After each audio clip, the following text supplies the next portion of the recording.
hapon po, nandito po kami ngayon kung saan nilalakbay po namin ang mga Eiffel Tower dito sa Guimaras.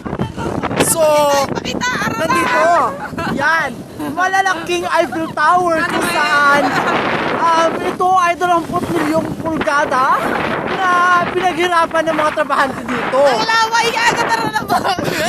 So kung nakita nyo, maraming magagandang tanawin dito. Bago po matapos ang lahat, ipapakilala ko po muna yung mga kakilala ko dito.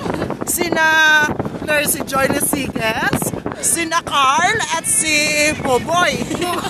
So, nandito po kami ngayon, naglalakbay, patungo sa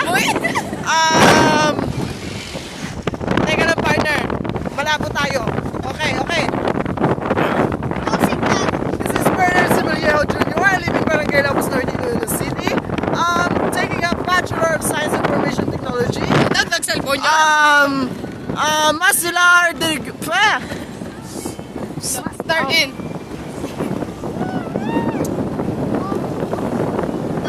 Kay ganda ng ating musika, may bangga ng bagong umaga.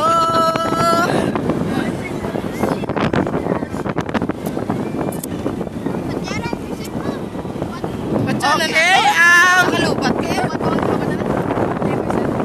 pasensya na po kayo dahil masyadong mahangin dito sa labas, ha? Oo, sige, babalik kami, kabayan. Patol ng Pilipino.